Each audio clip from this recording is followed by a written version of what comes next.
Ciao da Heavy Metal Heaven! Oggi ospitiamo una band alternative metal greca dal buon talento che però non viene sfruttato molto bene nel loro secondo album, soltanto nella media.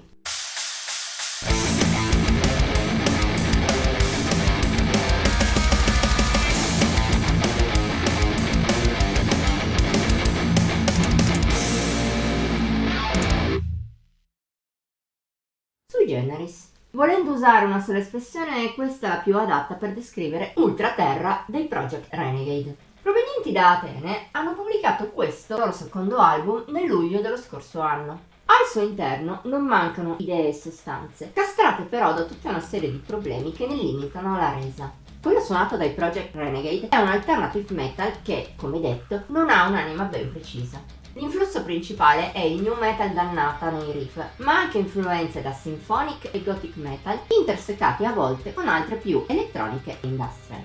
Infine, vari elementi melodic metalcore avvicinano il suono della band agli Amarante, seppur solo da lontano. Da questi ultimi i greci prendono anche una delle basi, ossia l'affidarsi molto alla voce femminile. Quella di Marianna è molto valida e pur senza cambiare troppo registro riesce a colpire in positivo con acuti e melodie. Ma da sola la cantante non riesce a tenere in piedi l'intero Ultraterra, se non in parte. Da un lato, presi singolarmente, quasi tutti i pezzi hanno qualcosa da dire e risultano piacevoli. In particolare, i Project Renegade danno il meglio quando puntano più sull'aggressività dei riff o quando la frontwoman tira fuori qualcosa di interessante. Tuttavia le tante idee vengono annacquate da due fattori. Il primo è che a livello di struttura quasi ogni pezzo segue la stessa formula. Si inizia in maniera aggressiva, ma questa grinta riemerge solo a tratti, mentre il resto è più melodico. Forse i greci volevano creare un contrasto tra le due anime, ma il tentativo non è granché riuscito. Il problema maggiore di Ultraterra è, però, l'assenza di una direzione vera e propria. Alcuni pezzi sembrano andare verso il symphonic, altri più verso il new, altri ancora più verso l'elettronica.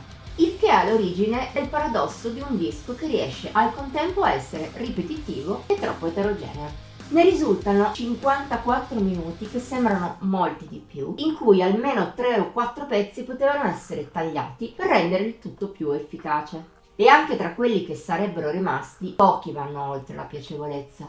L'unico che davvero riesce a fare la differenza, nella mia opinione, è My Oath. La più mordente è un dinamismo di vago retrogusto power che ben si sposa coi rifacci bassi di Philip. Al limite si possono citare Civil Unrest, con una bella melodia di base, o Token, più arrabbiata. Il contrasto su cui è fondata per una volta funziona, ma rimane comunque poco. Per il resto, tra tante canzoni gradevoli ma anonime e qualche pezzo davvero brutto, come Negative Grey, davvero troppo scollata, il risultato è tutt'altro che ottimale. Nel complesso, Ultraterra è un album nella media, piacevole per un ascolto a tempo perso, ma che lascia ben poco nella memoria una volta finito l'ascolto. E ciò rappresenta anche un rammarico.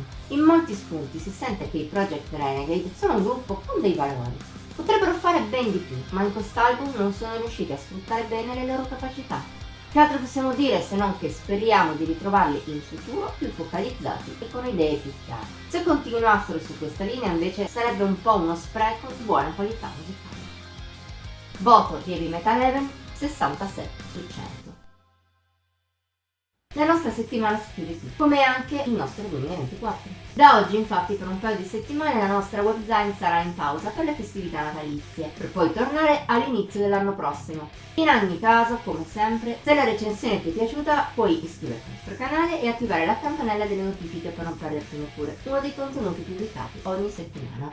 Infine vieni a seguirci su Facebook, Instagram e Pinterest. Trovi il link qui sotto. Ci vediamo nel 2025 e buone feste!